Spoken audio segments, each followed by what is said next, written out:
Okie dokie, artichoke. Sis, you are very loud. Bye, love you. Okay.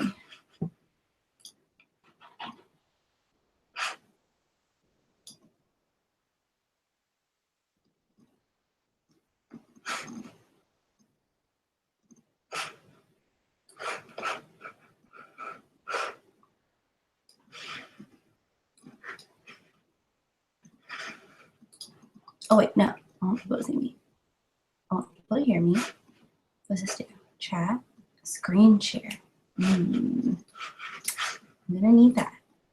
Let me. Bruh.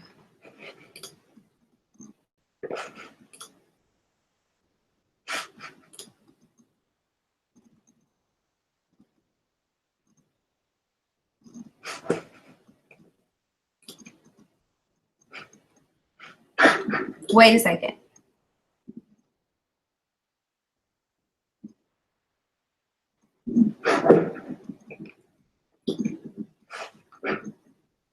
Wait a second. Is this live? I'm so confused.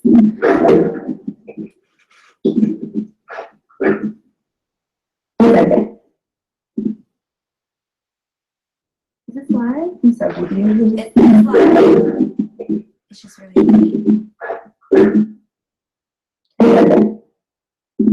Why is it so loud? Is this live? I'm so confused. It's live. How bad?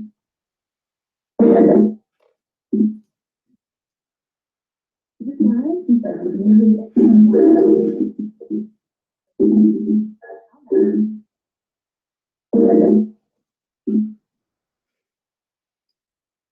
Okay. Hey, this is actually really delayed. Like really delayed.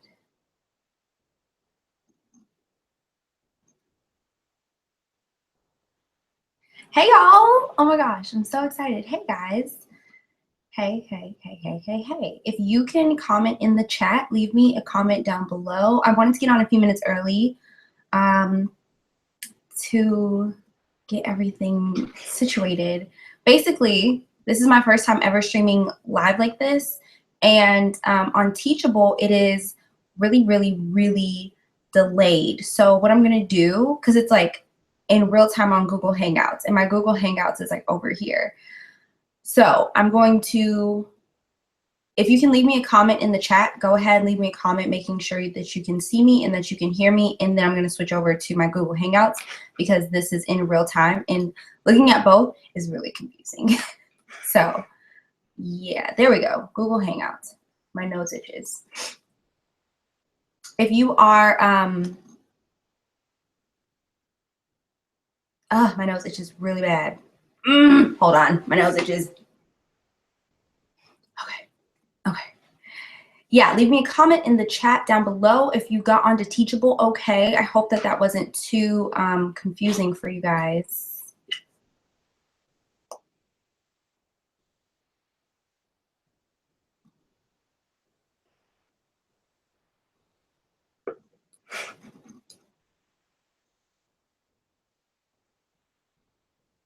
Okay, and then hopefully everybody can get in okay. I know we're early.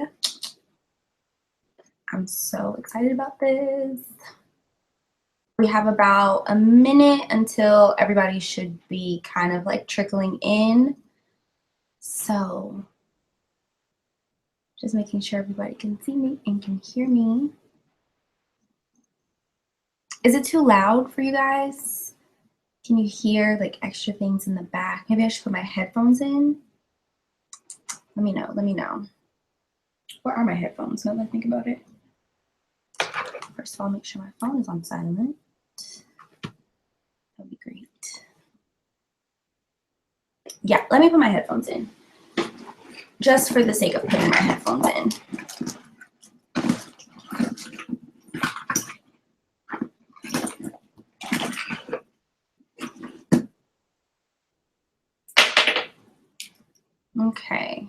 are about a minute out. It's 5 o'clock. It's 5 o'clock. Okay, hold on.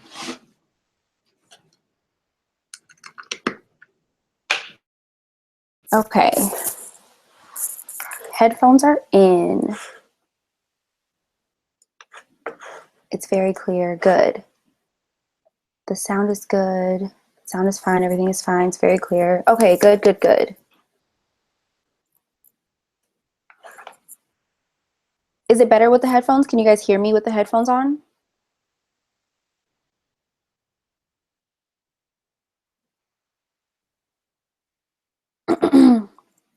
Excuse me.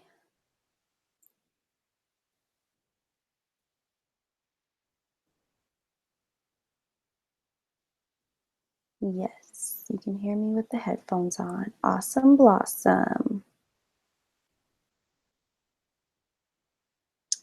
Yes, yes, yes. Okay. Okay, so we have, it looks like about 32 of you all, 33 in the chat tango. Whew, everyone is trickling in slowly. I'm so excited. So excited, so excited, so excited. I'm just going to, for now, just read the chat tango comments. I'm not sure if you guys had to make an account on Chat Tango when you got into the Impress the Interviewer course or the Impress the Interviewer webinar, but if you all could just check in for me on Chat Tango, let me know where you're watching this and like what city, what state you're in, and let me know what time it is there. I want to know what time it is. Hi, Natasha.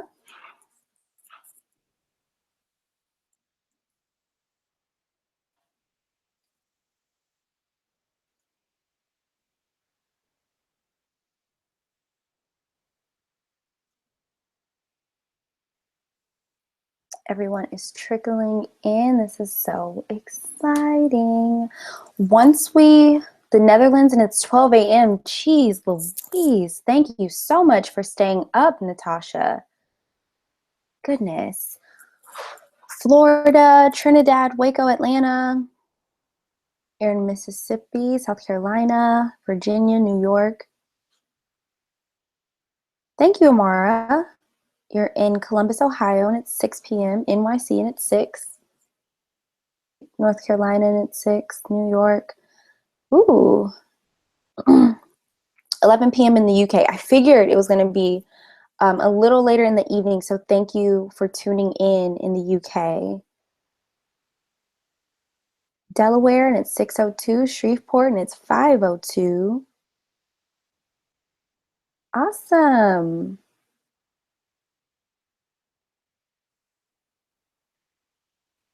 I'm so excited for this, you guys. I'm so, so, so excited.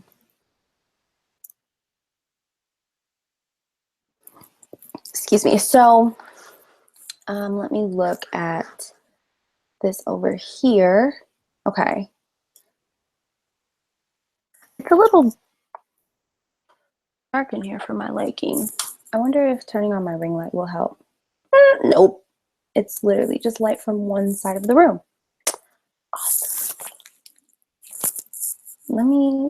I should have been techie before this started. Let me move this and see if changing the position will work. It's kind of casting a little bit of a shadow, but it gives me a little bit more light, which is what I wanted.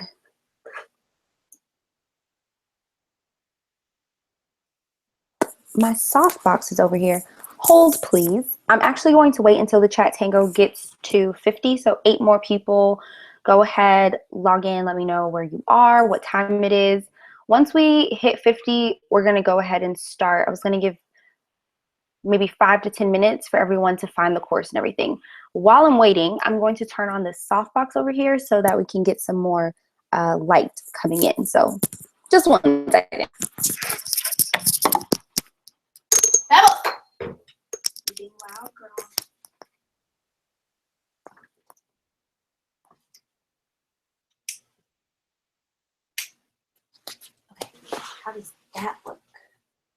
bit more realistic, I guess.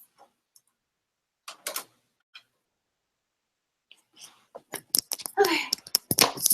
We'll just have to do. Oh, you're in Paris and it's midnight.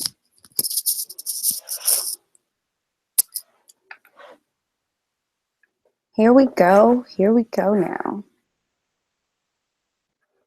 It's interesting about where you are and what time it is. I don't know why I'm so obsessed with times.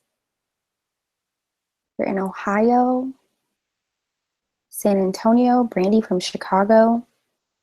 Awesome, awesome. Let's see. In Arkansas at the same time.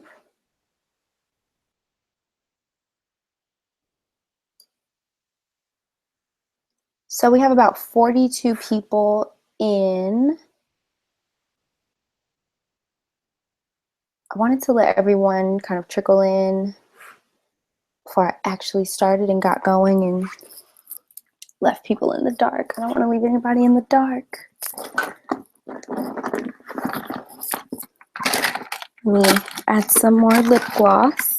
If you guys are watching the replay, not you all that are watching live, but if you're streaming the replay, I'm going to go ahead and say a timestamp when we actually get started so that you don't have to sit and watch all of the technicalities and me getting everything situated and stuff like that. You can go straight to the meat of the webinar, which is impress the interviewer. So don't mean to stall.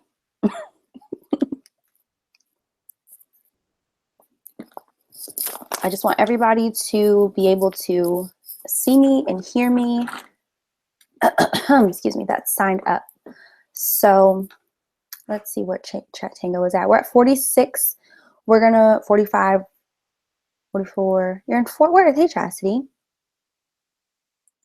We're gonna let 5 more people log on to Chat Tango and go ahead and enter the chat, and then we are going to get started.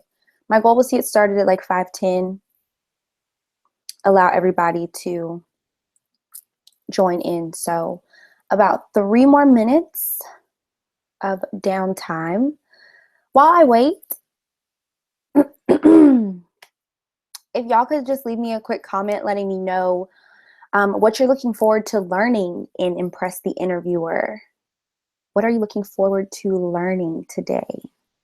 I would love to know. I would love to know. I would love to know.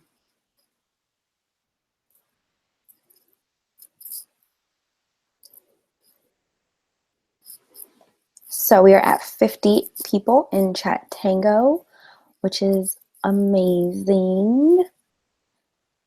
I'm gonna wait for some replies on what you guys are interested in learning, and then we'll start with the intro, and then we'll go ahead and get into Impress the Interview.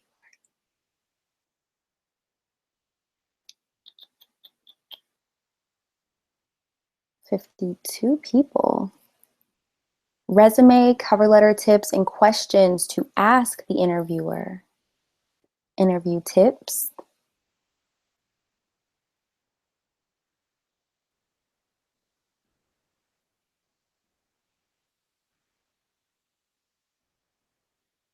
Gotcha, gotcha. I'm gonna close a couple of these tabs. Walking into an interview with confidence, CV tips and interview tips, resume tips. Gotcha, gotcha.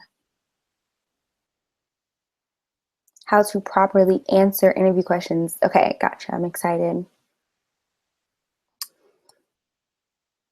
Okay, so resume layout. Oh, okay, gotcha, Natasha. So it is 5:09. I'm gonna give myself like 1 more minute. 5:10.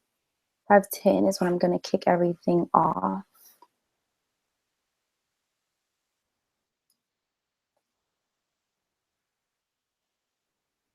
Gotcha, gotcha.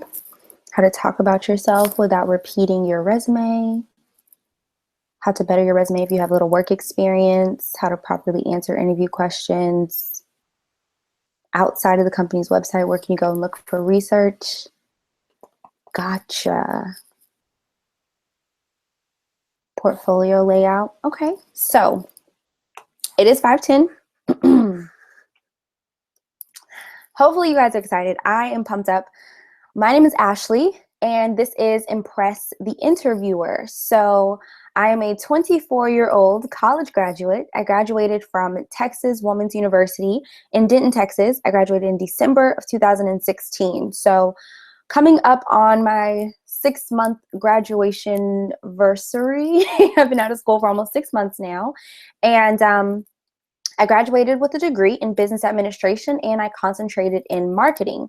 So I had a corporate job lined up for me. I was the director of marketing for a title insurance company, and I graduated December 17th. I started working for the title insurance company December 19th. So this is or was a salary-based position, and I don't mind sharing like additional information with you guys. I was making around 50K as my salary, which was great. So I was over their social media and all of their web copy. So their website, their Facebook, their Instagram, their Twitter, their LinkedIn. I scheduled, coordinated, and planned all of their events and classes. And I was also the photographer and the videographer and the video content editor for all of the photographs and videos that I took and filmed for them. So I also did little odd jobs like ordering food for escrow officers' clients. I was planning an event at my former boss's house for this month, actually. I was like a brand strategist for them and came up with a cohesive look and feel for their brand, for their company. What else did I do? Oh, yes, I was looking up CRM softwares to implement, which is client resource management, where you basically put all of your client information, all of the realtors' information into like this funnel basically, or in this database, and you can do like email drips and email campaigns and send out gifts and personalized content directly to the people that are on your client list. So I was doing a lot for the company, and I had 4 bosses, and none of them knew what they wanted. They were all over the place. I was told that I would have autonomy to make decisions.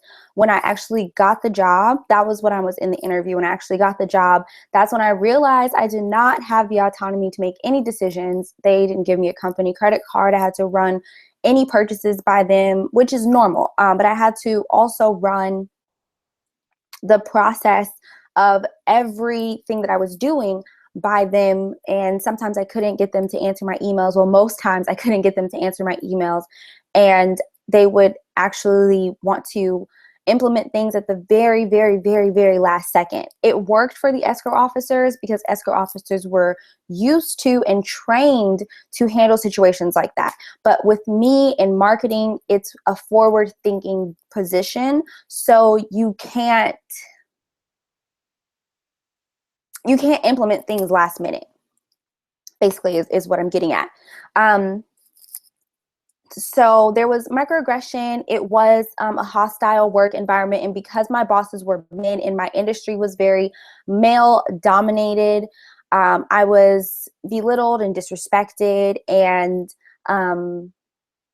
I was told that by one of my Black bosses that they were more than happy to fire Black employees that weren't on their best behavior, didn't mind their P's and Q's, didn't mind their manners. They constantly prided themselves in getting rid of those types of employees. I didn't demonstrate any of those qualities, so that was definitely something that was told to scare me or intimidate me. I was also told that the brand that I built for myself wasn't a real brand. I just knew how to do hair and makeup, and I just so happened to get all of these followers. And there was just a lot, a lot of microaggression, a lot of disrespect. And for that reason and a few others, I actually resigned and decided to lean on my personal brand, which is now Ashley Devonna, but was previously Ashley D Beauty. So I built this brand in, I created it in 2013, and I focus on beauty, fashion, lifestyle, hair, makeup, outfits, college, and now post-grad. And then I decided to transition into infopreneurship. So this is my way of helping you all through the experiences that I've had. So helping you all with, you know, those corporate jobs and how to CYA, how to cover your butt, how to cover your rear, the best ways to handle situations, what questions to ask, and how to avoid dealing with some of the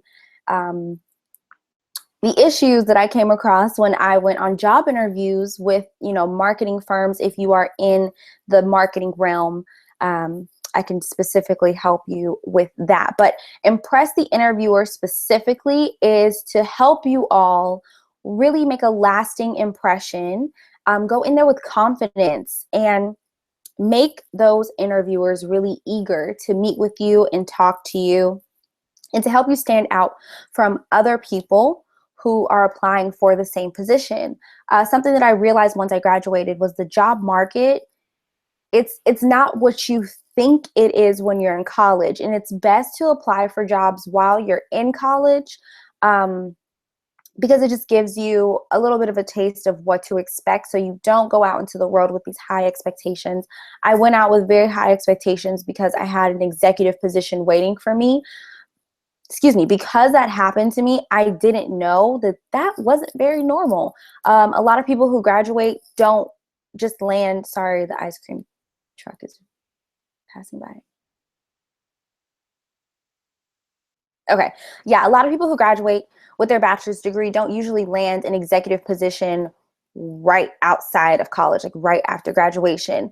A lot of the people that I've spoken with have taken like jobs at the front desk at the W Hotel. They've taken jobs at the very entry level or basic level of their company, and they've worked their way up. As a millennial, you can get promoted very quickly because we have knowledge, skill, and work ethic.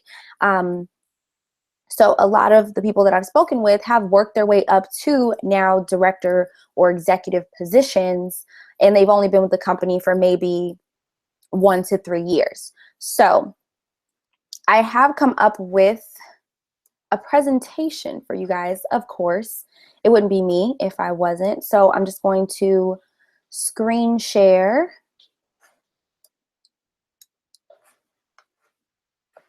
So this is Impress the Interviewer. We are going to make this large. And hopefully everybody can see this, like can see this screen right here. I'm going to actually exit out just to make sure you guys can see it. Oh, that's confusing. Okay, yeah, I believe once I make this larger, everybody can see it. I'm gonna open up Teachable very quickly. It looks like I'm doing a lot, but I just wanna make sure that, okay, yeah, I think you guys can see when I share it on the big screen.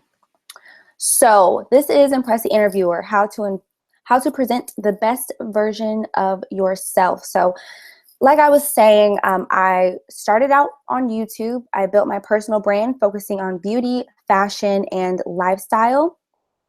And my educational background comes from Texas Women's University, where I graduated with a bachelor's degree in business administration, and I concentrated in marketing, and then transitioning into now being an infopreneur, teaching you all how to market yourselves and build a strong brand. So I'm just really passionate about helping out, giving back, and using my experiences as a learning tool so that you guys don't have to make the same mistakes or go down the same path that I went down.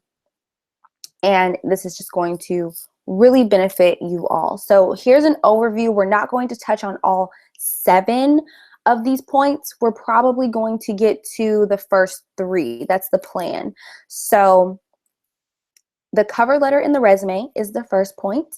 Research is the second point. Preparation is the third point. These are the top 3 that we're going to cover today. But there's also practice, first impression, deciphering what type of interview you're in, and the follow-up.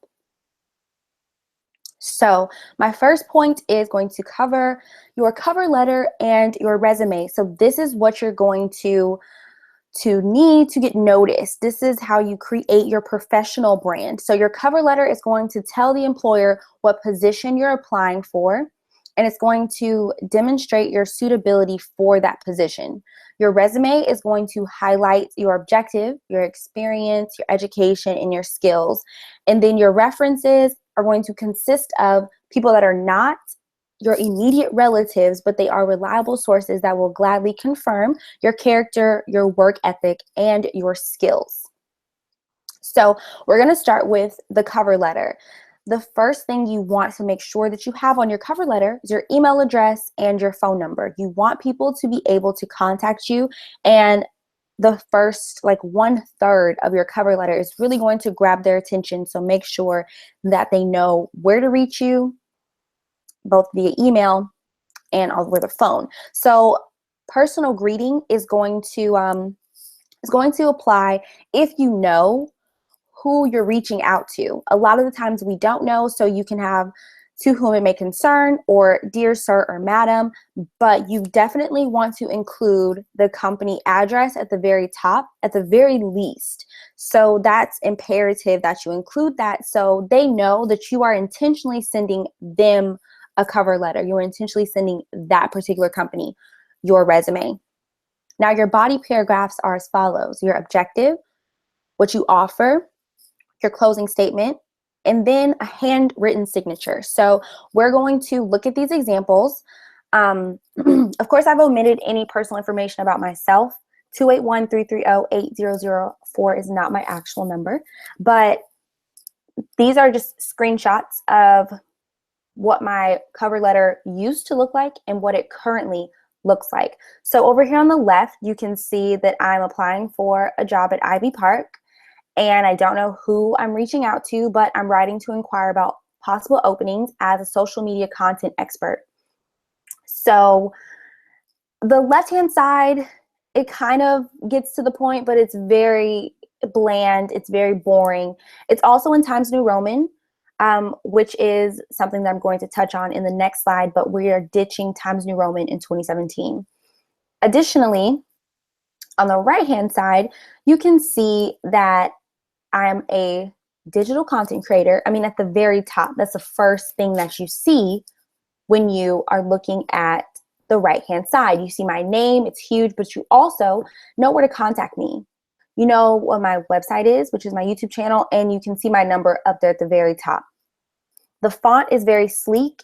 It says "to whom it may concern," but it's so large, you can't miss it. And it makes you want to read the 3 body paragraphs underneath. So I do have the handwritten signature. That is not my handwriting. It came with the template that I created, but this is the right side, of course, is the one that's more admirable. It's the one that people are really going to be drawn to. Your employers are really going to want to read this. And it makes a lot of sense. And moving on to the resume, it'll tie in because your resume needs to have a format. It needs to have a pop of color, and it needs to have a sleek font. So as you can tell, I have that pop of color in my cover letter. I also have the pop of color in my resume, just to grab the employer's attention. A lot of people are going in with Times New Roman, and it's boring, and it's bland, and it's in black and white, and those days are over, and it's outdated now. So the second thing you need to work on with your resume is the 3-second rule. So number 1, your contact information needs to be at the top. It is imperative that people know how to contact you when they look at your resume for 3 seconds, because they're going to really decide in those 3 seconds, do I really want to look over this, or do I want to discard it? and you want to stand out from the second they see your resume. Number 2 is your work product. You need to tell people who you are and what you do. On my cover letter, it says my name in huge bold letters, and then it also says digital content creator. You can't miss it. You cannot miss it. And that's because I need you to know what I do. Therefore, you're going to become curious and try to figure out how I do that. Then you're going to emphasize your skills. Do away with the soft skills like problem solving, punctual, hard worker. If you've graduated with a GED or a diploma from your high school or your bachelor's or your master's degree, those are skills that you are expected to have. Those are skills that you obviously have. Emphasize more technical skills. Emphasize more like digital skills. Emphasize skills that pertain to your industry. And if you need help with those skills, create a profile on LinkedIn Premium. And that's really going to help you narrow down at least the top 10 skills that you need so that they aren't those soft skills that everybody has, because honestly, you're expected to have those skills. Next, you want to detail your work experience and not just to work in the dates in which you were employed. Detail what you did there in 1 to 3 bullet points, especially if you were promoted, especially if they increased your salary or your hourly pay, especially if you worked on a huge project. This is your time to emphasize your work experience and brag on yourself. Now, there are some things that you want to omit. Work experience is number 1, and that is the most important thing that you need to omit from your resume. For me, I started working when I was 15 years old. I worked at Subway. As a 24-year-old college graduate and a digital content creator, Subway on my resume. Therefore, I don't put Subway on my resume. And other jobs that I've worked at, whether it was in food service or retail, it doesn't apply now. So if anything is outdated or if it's not applicable, don't put it on your resume. Additionally, graduation dates. I know you're like, wait, what? Why wouldn't I put my graduation date? Simply because employers tend to, not all, but employers tend to discriminate based on your age. So if you don't put the date in which you graduated and you don't indicate how old you are on your resume, all they can go off of is the fact that you have your diploma or your high school diploma, or you have your bachelor's or master's or PhD, and they can look at your experience. Therefore, it's going to get you in the door, which is going to help you land that job or even land that internship if you're looking into an internship. But do not put the dates in which you're going to school. Do not put the dates in which you graduated, because you don't want to risk being discriminated against. So here's a before and after of my resume. So on the left-hand side, you can see the before. I have, like I said, my phone number at the top. That is not my actual phone number. That is Mike Jones's phone number. And then my email address. So the left-hand side, what really sticks out to me just looking at it is the education portion. It takes up so much space because I graduated from high school and then I went to 3 different colleges. But if you look on the right-hand side, I cut all of that fluff out and just left Bachelor of Business Administration, Texas Women's University. I didn't put the year because that doesn't matter. But all they need to know is that I have my bachelor's degree. That's all they need to know, because they can assume that I graduated from high school because I have my bachelor's degree. So of course I have my high school diploma, and no one really cares about you graduating from high school once you've graduated from college. That out there. So I have my profile. I also have my objective. I have my skills in a column on the right-hand side, my professional skills and my personal skills. And then you can see at the top right-hand side how you can contact me. And at the very top, it says Ashley Jones, digital content creator. Now my resume is 2 pages. The other page doesn't really matter. And I didn't have enough space to fit it into this slide. But my point is, on the left-hand side, you can see my skills are separated by commas, and it's just way too stuffy on the left-hand side, and it's quite frankly very boring. On the right-hand side, I have my pop of color. I have my profile, my objective, my most prominent work experience and most current work experience, which is YouTube, and then my skills, my education, how to contact me. It looks really, really good. Moving on to references. These are just a few examples of who you can use as a reference. The first thing that you want to make sure, though, is that you don't use anyone who is an immediate family member, okay? I repeat, do not use anyone who is an immediate family member. That's just not how references work. This is just references 101. So you can use a teacher if you are in high school, a professor if you are in college, a coach, a family friend. And by family friend, I mean like your godparents or co-workers that work with your parents. Does that make sense? My dad is, or now he's retired, my dad was a Fort Worth police officer. So the former chief of police is one of my references because they know me and my family very well. His wife, who's also a well-known judge in the Dallas-Fort Worth area, is also one of my references because, like I said, they know me and my family very well. They are more than willing to be a reference. And that's just a family friend. Additionally, one of my best friends, her dad is a private investigator. He's one of my references because he knows me very well because his daughter is one of my best friends. Once you start getting work experience, you can use a colleague, but it's recommended that you previous employer. So let's say you get your first job and it's in retail and it's at Forever 21. You can use your hiring manager, the general manager, the assistant manager. If you're a cashier, you can use other cashiers. You can use the head cashier. You can use pretty much anyone who is going to vouch for you and give you a glowing review when someone calls.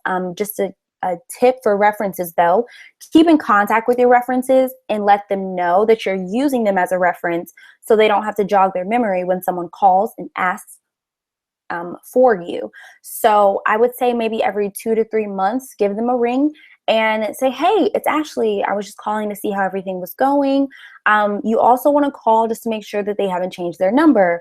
You can also reach out on Facebook if calling them is not available. You can't call them at that particular moment. Reach out to them every 2 to 3 months, though, because there are some times that you may have to take people off of your reference sheet because they no longer can vouch for you or you haven't talked to them in enough time for them to be able to give a good reference. My former manager, Talina at Finish Line, wouldn't be as good of a reference for me now because I used to work for her in 2012. Now I've replaced her with Professor Rahman, who, and that is her actual name, Professor Rahman, who was my small business management professor my last semester of college. Professor Rahman or Dr. Rahman is going to be a better reference for me at this particular point in my life, simply because I haven't worked for Talina in almost 4 years. So that's all about references. And it's also all about cover letters and resumes. If you have any questions about cover letters, resumes, and reference sheets that I did not cover, go ahead and leave them in the chat tango box. And I'm going to have a question and answer portion at the end, and we can just revisit those questions. So we're going to move on to research. So you want to do your research, and here's what you should look into. Research the position, research the organization, research the industry. So this is an in-depth list of what you need to research. The CEO, when the company was founded, how long they've been in business, their mission statement, the services that they offer, who they target, their training program, the company culture. Do they have a human resources that you can go to if you have any issues, questions, or concerns? And who is over human resources? Look into their salary pay and their hourly pay, their benefits. Do they offer benefits?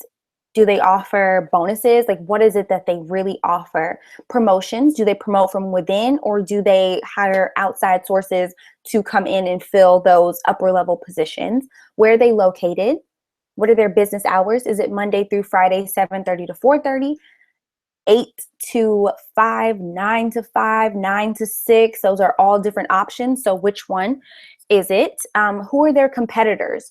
What is the turnover rate? And turnover rate is basically just how many people quit, how many people resign, how many people do they fire, how many times do they have to hire new employees, and for what positions, what positions do they have to keep filling over and over again, if any, and what is a day in the life like in whatever position you are looking into. What can you expect for one whole day, a typical day? So experts say the quality of your research can make or break your job search. So you're going to need to learn more about companies before you submit your application, and you can do so by visiting the following websites. So we all know that you can go to the company website, but let me tell you now, these companies make their company website look so good. They also can go in and tweak their Glassdoor and tweak their LinkedIn profiles to make themselves look really, really good. Like, you would be a fool if you didn't want to work for this company. Don't fall for that. Go to Glassdoor first. That's going to give you the current and former employee reviews and salaries. 3.3 is about an average rating on Glassdoor. So if the company that you're looking at is a 3.3 or above, that's good. Really take into consideration if they have like 1-star or 2-star. Those ratings are very telling. Even if they just have 1 to 2 reviews and they're really bad reviews, just stay away from that company altogether unless you find better information on these other sites. So Crunchbase is for startup companies. You can find their funding, their recent hires, and any press coverage, like any scandals or just anything that they've done in the community that may be really good for the community. You can find that on Crunchbase. Some of these companies are startup companies and they don't have a profile on Glassdoor or enough employees or enough reviews to make a profile on Glassdoor, so you can't find everything that you need. Try Crunchbase. Also try the Muse, because that's going to give you an inside look on the company culture by way of employee interviews. I was actually working closely with the Muse when I was a director of marketing for the title insurance company that I was working for. And basically, they said that they would bring in photographers and a camera crew.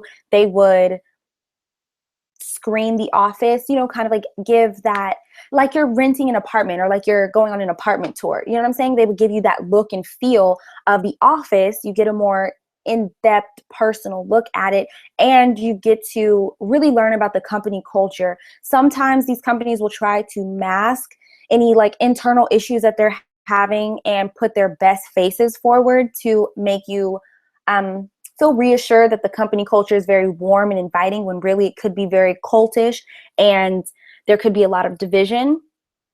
So you really want to look a lot deeper into these companies. The Muse is a great way to do so. LinkedIn is also a really great way to look deeper into these companies. Like I said, get LinkedIn Premium. It's free for your first month. I'm not sure how much it costs afterwards, but if you bust your butt and really look for a job in the first month, you can cancel it, have to pay the rest. So LinkedIn is going to give you the latest news and updates. You get to look at employees' profiles. You get to learn more about the CEO, the president, and the executives. Something that I really recommend doing on LinkedIn is going to the employees' profiles. Look at who works for this company. Really, really, really look at those things and look into what they've done before that, how long they've been with the company, the things that they say about the company. Of course, especially on LinkedIn, you're going to hear a lot of good things. But like I said, just keep on digging. Business Week Online and Hoover's Online is a great way to gather information on public companies. I stated earlier, some of these companies use their company website, their social media accounts, their blog, even their Glassdoor accounts and LinkedIn accounts to make themselves look like a company that you just absolutely positively have to work for. Business Week Online and Hoover's Online is going to give you a different look at these companies, so that you can decide, is this a good fit for me? Or of course, look at the company website, look at their blog, look at their social media, is that they are talking about. So the last thing I'm going to cover is preparation. This is probably one of the most important parts of this, because you want to prepare in advance and over time to avoid last minute cramming. I cannot tell you how many times I've heard people say, oh, I didn't get that job because I wasn't prepared for the interview. You have to really prepare. Focus on these 3 aspects about you. They're going to say, tell me about yourself. Practice your elevator pitch and be prepared to talk about yourself.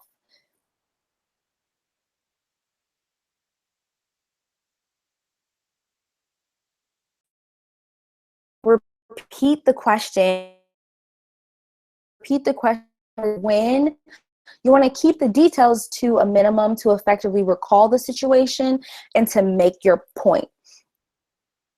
When they say, tell me about yourself, you can focus on these 4 aspects: where you grew up, your education, your work experience, and your key personal interests.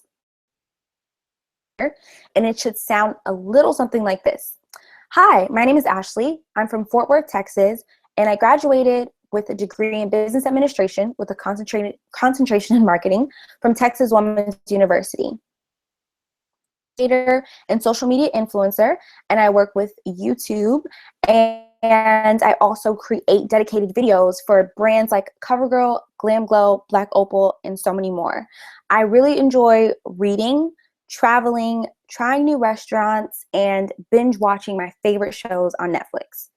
This is a great way to tell them about you. This is also going to ask more questions. I know in my interview with the title insurance company, they asked me on Netflix, and I said, oh, I like to watch documentaries. And they said, what's the last documentary you? I said the one about burnt bees. They had no clue what I was talking about, and I had actually watched the documentary about burnt bees. So when they asked me about it and I told them about it, they looked shocked. Because if you say things like, oh, I like to watch documentaries, or oh, I like to watch horror movies, or I like to watch comedies, you want to actually have a true answer, because that can really gauge a conversation. You don't know what you're going to or connect with someone over. So moving on to answers and stories. Just a couple of suggestions because I want it to be done by 5:45. So let me just wrap this up. The 2 most important, there are more important questions that they're going to ask you, but the 2 questions I wanted to hone in on: strengths and weaknesses, and where do you see yourself in 5 years? So an example of a strength, my personal strength, is organization. Your weaknesses, however, should be considered strengths that you either do too much of or not enough of. Does that make sense? So one of my weaknesses is that I'm a perfectionist. And I explain that my weakness is perfectionism because I love to do my job effectively. I love to give 150%, not 100%, I give 150%.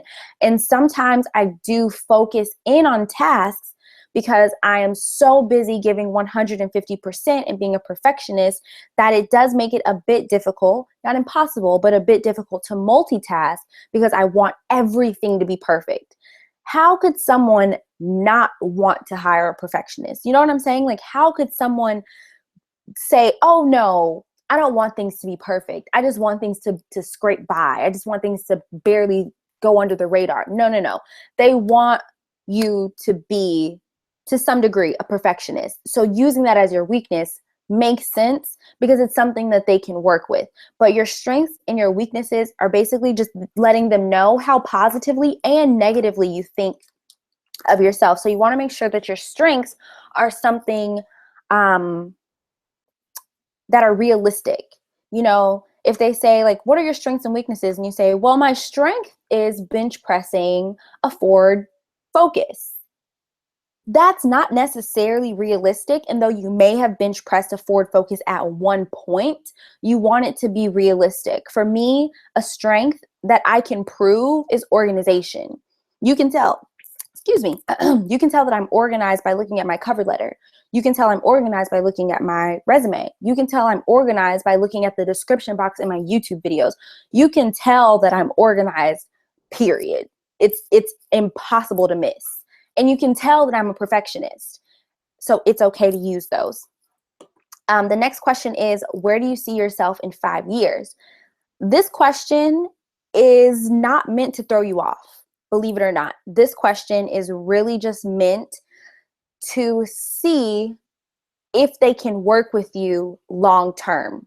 A lot of these companies really dread looking for new hires, not because they don't like bringing new people in, but because there is a turnover rate. As millennials, a lot of us don't like to stay at the same job like baby boomers did. So we'll work somewhere for maybe 2 to 3 years and then we'll leave.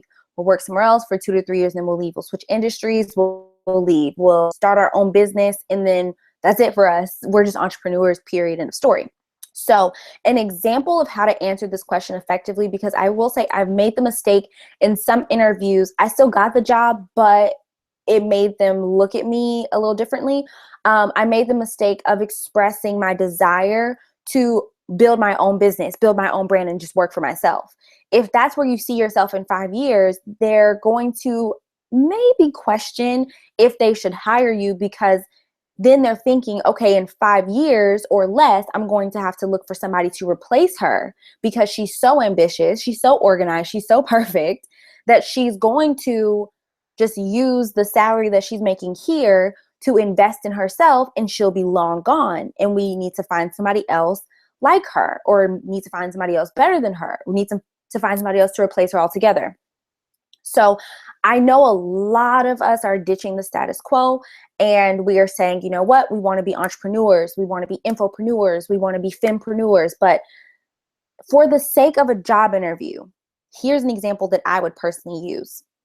I am looking for a role with the company that will allow me to grow and take on new challenges over the course of the next 5 years. And I know I want to take on more management responsibilities and step into an executive position. Simple, general, it expresses longevity, and it gets straight to the point. And it doesn't necessarily say that it's that particular company, but it does span over the next 5 years, and it shows that you have stability and that you're capable of thinking on one track. So I'm going to stop there, and I'm going to close out of this and come back to you guys to see if we have any questions. Okay. So I'm back. So let's scroll up a little bit.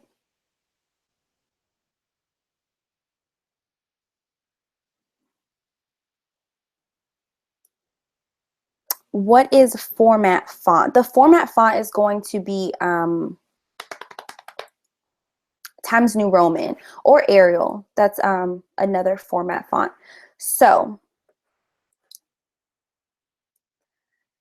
let's see if we have any questions.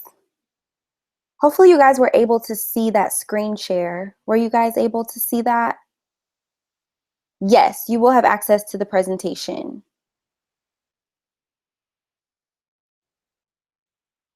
I went ahead and like bunched it up for you guys, so it's in a PDF. Once I get off of the live stream, I'll email it to all of you guys, and then you should be able to access this replay as well. So let's do about 10 minutes just to see if you guys have any preguntas, any questions.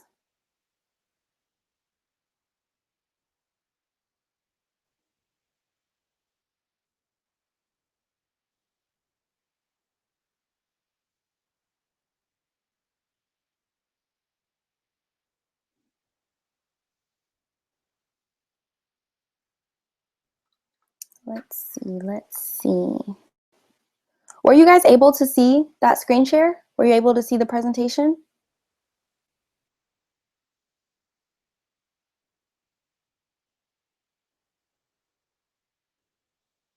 You're welcome. Tailoring your CV to particular jobs. Yes. I do recommend tailoring by, like I said, adjusting the, I'm not going to put this on my YouTube channel, but you can access because you registered. Oh, you're able to see the presentation. Okay, awesome. You can access this because you registered it, registered for. You can access this at any time. You can catch this replay anytime. But yes, tailor your resume, tailor your cover letter to the industry that you're going into. Specifically, tailor your cover letter though to the particular job that you're applying for. So let me just pull up. Let me pull up an example. For the sake of it gets a little confusing, I'm not going to screen share this, but I applied for a job in digital marketing and advertising. So I am a digital content creator, so that worked out in my benefit, but I put the company's name and the address in the top left-hand corner, and this is on my cover letter. Excuse me. I basically said in the second body paragraph, which is my knowledge of the company and what I have to offer, I said, I'm eager to contribute my compassion for service and satisfaction in my marketing and advertising experience to your company. Given my ability to work collaboratively, create and develop content, and lead project development, I believe I can help your company meet its goal of expanding its client base and helping doctors grow their practice. That is exactly what the company said that they did on their website. So that's what I put in my cover letter.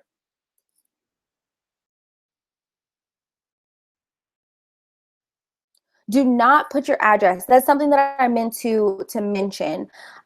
If you, how do I put this? Do not put your address on your cover letter or your resume. That is also just as outdated as Times New Roman. You want to omit that information simply because you can be discriminated against just like you can with your, hold on a second, however the font was small. I can go ahead and send you guys a PDF of the cover letter and resume for your viewing pleasure. So don't worry about that. You'll get that in email form. Do not put your address because they can discriminate against you by doing a Google Map search to see where you live.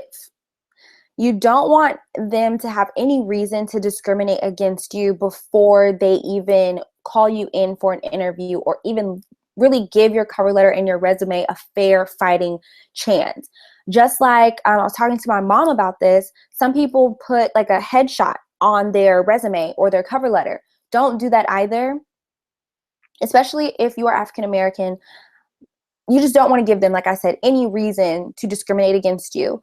You can't tell my race, you can't tell my age, and you can't tell where I live just by looking at my cover letter and my resume. And that's how I want it to be. I want you to look at my skills and look at my educational background, and then that's all I want you to know about me.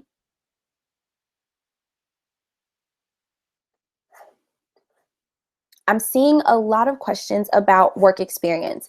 So if you don't have a lot of work experience, you're going to have to add fluff. Do not embellish, do not lie, do not fabricate, but fluff. So join organizations, societies, and clubs at your school, or use what you were doing in high school on your resume. Additionally, volunteer. Volunteering is the quickest and fastest way to get resume qualifications or to get resume work experience. And you can also use the director or the CEO or whoever you volunteered under. You can use them as a direct reference, just like a teacher, professor, coach, family friend. Use the person that you volunteered under. Additionally, getting a part-time job. I know a lot of people say like, oh, I don't have time. Part-time jobs are just so time consuming, or I don't want to work in retail, or I don't want to build somebody else's dream. I don't want to work for somebody else. A part-time job is going to build your resume. I don't have any of my part-time work experience on my resume anymore. So it could come into question like part-time job. You get a part-time job to get other part-time jobs, to then get internships, to then get a full-time job. I know it sounds like that's a lot, and it is, but If you have time for a part-time job, you can definitely get work experience from that. And to get a part-time job, you have to have, you know, like I said, an organization, society, or club on your resume. You also have to have volunteer experience on your resume, at the very least, to land a part-time job. Once you get a part-time job, that can be your work experience, and then you can get an internship. Your internship can count as your work experience, and then you can apply for full-time jobs, and it basically takes experience to get a job, to get experience. It's one big full circle. But I would recommend, if you don't have a lot of experience, you're going to want to join organizations, clubs, societies, volunteer, get a part-time job, get an internship. Things that you can do. I did not go over the 21 slide PowerPoint presentation that I created for my job as a director of marketing for the title insurance company. I am actually going to include that in the masterclass version of Impress the Interviewer, so that I can talk a lot more in depth. I just wanted to cover the first 3 like really important points to get your foot in the door to go ahead and really impress the interviewer. At the end of the interview, when they ask if you have any questions, what are the best questions to ask? I love that. I'd like to have a set of follow-up questions. The first question being, what does a day in the life of this position look like? Let's say you are interviewing to work on the social media for Delta Airlines. So what does a day in the life look like for a social media content expert? What does it look like? So once you ask, okay, so what does this look like? It is then their turn to say, okay, so you're going to clock in at such time, or you're going to come to the office at such time, and then you're going to do this, and you're going to do that, you're going to do this, you take lunch at this time. You know what I'm saying? They may not have a really structured answer, but they're definitely going to tell you a little bit more about the position. The next question I would ask is, what is the company culture like? Ask the person that you're interviewing with, not just because you did the research outside of the company. You want to ask that question because you're showing them that you're interested. You're showing them that you're interested in this company culture. And by asking, what does the company culture look like? What does it feel like to work here? That's a great question to get them talking yet again. Another question that you can ask is, how do you deal with challenges in the workplace? Or how do you deal with challenges amongst like clients or amongst employees or coworkers? How do you all deal with conflict? That's a great question to ask, because they can either like direct you to human resources or bring up a specific example of something that's happened in the way that they resolve that issue. The last question that you can ask, what's something that I would ask as a follow-up question?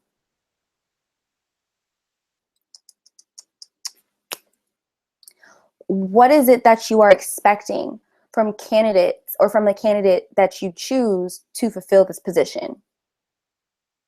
That's a great question to ask, because they're basically going to kind of read off this list in their minds of like the perfect candidate.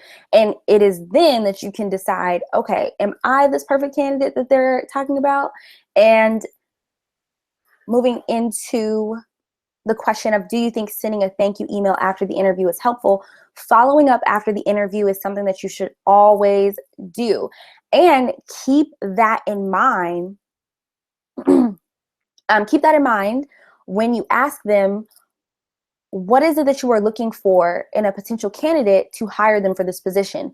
Everything that they listed off, keep that here. So as soon as you write your follow-up email, you can incorporate that into your follow-up email. You get what I'm saying? So if they say, we're looking for somebody who is a hard worker, who is punctual, and who brings great ideas to the table, you can say, I'm eager to work hard and to show up early and to bring my great ideas to the table for this company.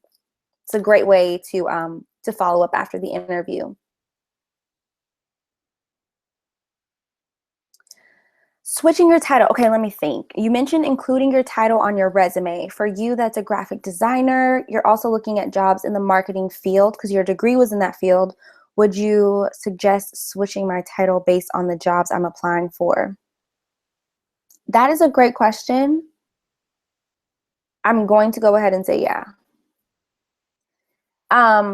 If you are looking for something that is like graphic design related in marketing, of course you don't have to. But if you're looking for something in marketing, I would definitely hop on my good friend Google. I use Google for everything, you guys. Hop on your good friend Google and look up just a more general, a very, very general title that has something to do with marketing. The reason I say I'm a digital content creator is because my platform on YouTube is so huge. If I was still the director of marketing for the title insurance company, I would put marketing director instead of digital content creator. You know what I'm saying? So that's what I would do. Change the title based on the industry, not the job. So you said that you're, a graphic designer. If you're looking for something that still falls into that industry, you're fine. But like you said, you're looking into marketing, so change your title so that it fits with marketing. What is the best way to end the interview with an employer as your last words? You can definitely say, thank you so much for your time. I look forward to hearing from you. That's it. If they specifically say, do you have any last words? You can do like a plug and play and just mention your skills and mention how eager you are to contribute that skill set to this position. What is your opinion on taking notes during an interview? Now, I will say I've gone on a couple of interviews where I did take notes. My interview as a director of marketing for the title insurance company, I was giving a presentation, so I didn't take notes. They took notes, which was new for me. So I don't think there's anything wrong with taking notes. It does show initiative. But if it's one of those interviews where they're just really jogging your mind and asking you questions, I would just ask them first and say, hey, do you mind if I take some quick notes? And if they say, yeah, sure, I love the initiative, then go ahead and take notes. If they hesitate because they know that they're about to ask you a ton of questions and they don't want your note taking to get in the way of that, then hold off on taking notes until they reach the point in the interview where they say, okay, well, let me tell you a bit about our company background. But even then, be careful because you should have done enough research to know everything they're about to say about the company. You know what I'm saying? So I have gone on an interview where he said, I recommend that you take notes, and I knew everything that he was saying about the company. So just be careful because if you'd really done your research, you wouldn't have to take notes. But if they're talking about something that you really want to take note of, you're fine. Consider LinkedIn what is that? I think there's a fly in my room. Consider LinkedIn web address on resumes in your CV. Yes, I do have my LinkedIn web address on my resume. It is at the bottom of the second page under like kind of like a social tab. How would you bring up compensation during the interview and how to properly negotiate? I personally, once they detailed the position, once they started talking about, okay, so this is the position, this is, what you're going to be responsible for, these are your tasks, et cetera, you could, if they say, if you have any questions, you could kind of insert it in. Yes, I have one question. Is this a salary-based position or an hourly-based position? And they'll say, oh, this is salary, or oh, this is hourly. And then you can say, okay, and what rate are we talking about? That's a natural way to kind of like integrate that question in. Have you had any interviews with more than one interviewer? Yes. No, it wasn't overwhelming. I had an interview with 3 people at one time, and it wasn't overwhelming or intimidating. They each like answered their question. I mean, they each asked different questions, and sometimes they would like talk amongst themselves, or because they were all men, they would kind of like interrupt one another. But I kept my calm, my cool, and my composure. And I basically, singled out whoever asked the question first.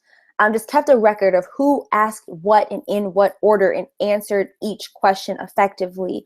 If you prepare and you really practice, when you go in, you don't sweat the small stuff like your interviewers interrupting or talking over one another. You focus in on what they're asking and make sure that each question gets answered effectively.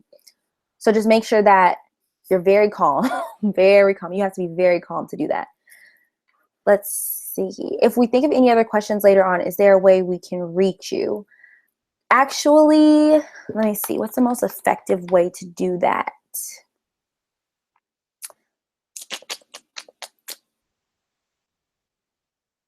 I want to say email, but that's a lot of emails. I can actually get on like a Periscope session if you guys have any questions pertaining to this topic later on, and I'll schedule that. If you follow me on Twitter, make sure you follow me on Twitter, and I will schedule that for you guys if you have any questions. So let me just scroll through one more time. Including the title, take notes.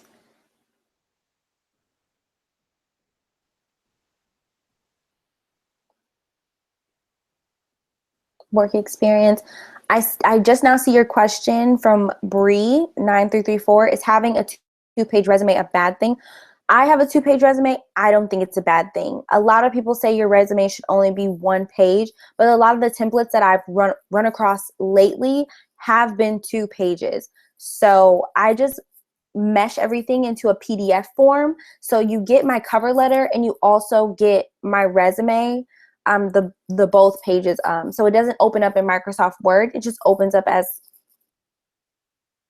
I don't know what it opens up as on like a desktop, like something that is not an Apple product, but it's very, very, very easy to open and it's very user friendly. So if you just merge everything into a PDF and send your cover letter along with your resume, it's not a problem. They don't have to do a lot of scrolling. And if you print it out, just staple it together or paper clip it together. That may be easier for them.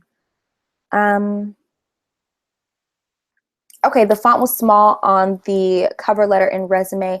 Like I said, I'll go ahead and send the actual presentation and the cover letter before and after, resume before and after documents to you specifically via email.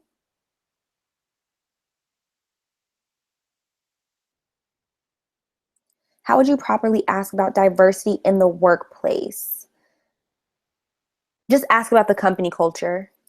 Sometimes they'll go ahead and squeeze those details in because they want to meet quota.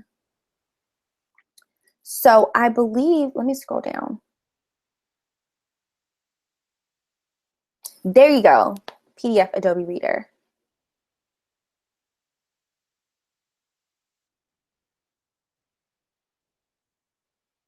Let's see, recently I was offered 2 jobs.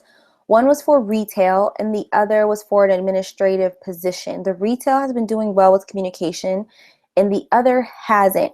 I wouldn't base it off of who has been doing well with communication. I would base it off of the location, the business hours, the salary or the hourly pay, and which one you think you would, not for lack of a better word, enjoy more. And I don't want to say enjoy because a lot of jobs aren't that enjoyable, but which one you think you would benefit from. And if you have any questions for the retail position or the administrative position, give them a call and ask them those questions.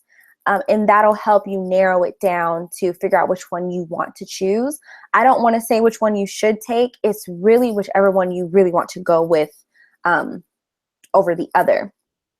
So I did have a question for you all.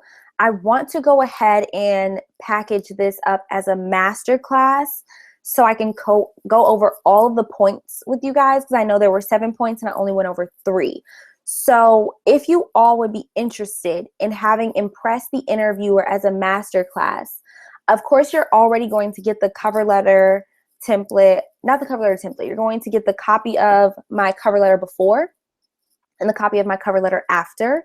You're also going to get the copy of my resume before and the copy of my resume after. I know the font was a little small. You're going to get that in an email.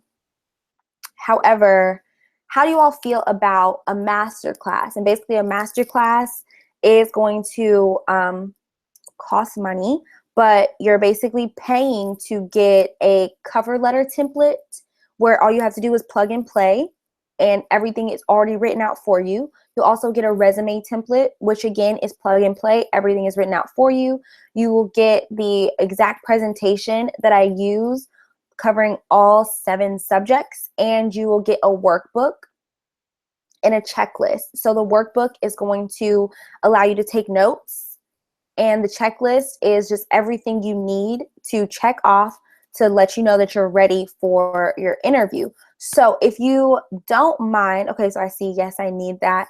If you wouldn't mind having that as a masterclass, like I said, it is going to be a paid product because you're getting all of those documents and you're getting something very similar to this, but I'm going to email everything to you as well as talking you through it. It's going to be a much more intimate setting, and I'm also going to offer cover letter and resume audits for you guys. So if you want to send me your cover letter or your resume with the master class, I am going to go in and audit that for you and look over that for you. So if you, okay, I'm seeing a lot of yeses. My next question is what price point are you comfortable with as far as the master class is concerned? What price point are you comfortable with as far as the master class is concerned?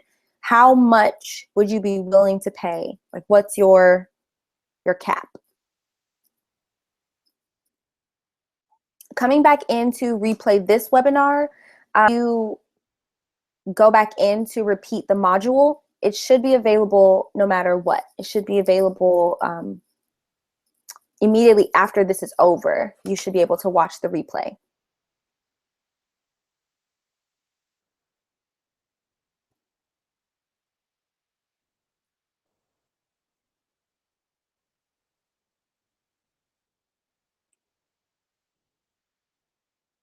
This is a case where I want you guys to pick your price. Tell me how much you would be willing to pay for that.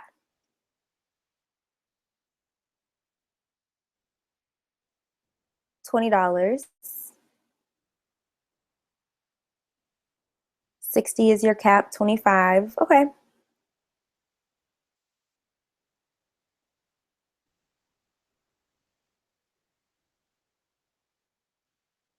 $25.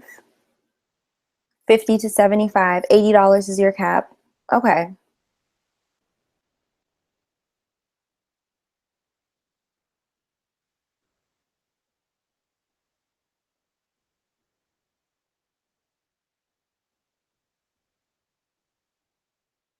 $35. Okay.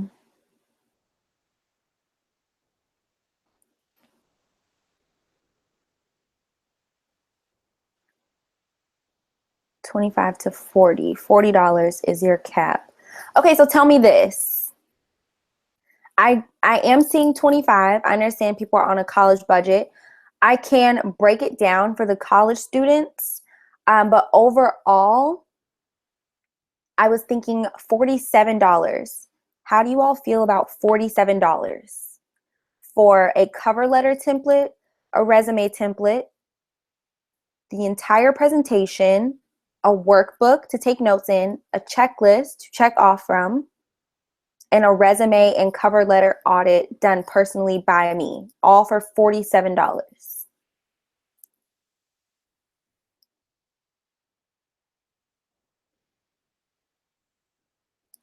Okay.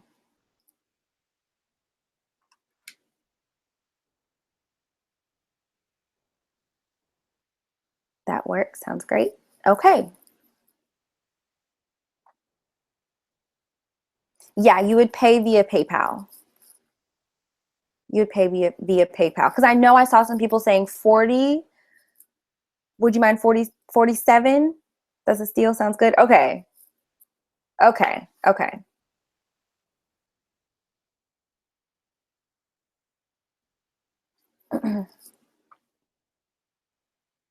Okay, so I'm really excited. I'm really pumped up. My last 2 questions for you all. Number 1, if you could do me a favor and just press 1 or type 1 if this was helpful. I really want to get your honest opinion here. So type 1, enter the number 1 if this was helpful.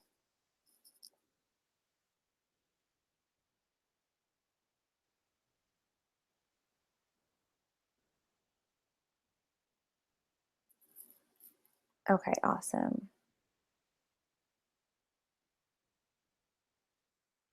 Awesome, awesome. Awesome, awesome. Okay.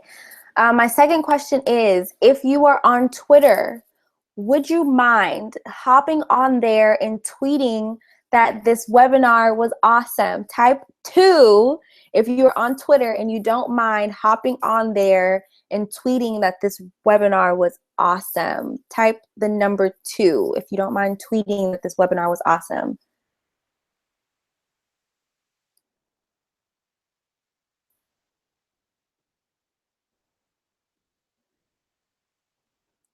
And for everyone who typed 2, I am going to be choosing 2 of you guys from my Twitter to beta test my masterclass for free. So really tune in, especially if you are on a college budget and you said 25 was like your cap.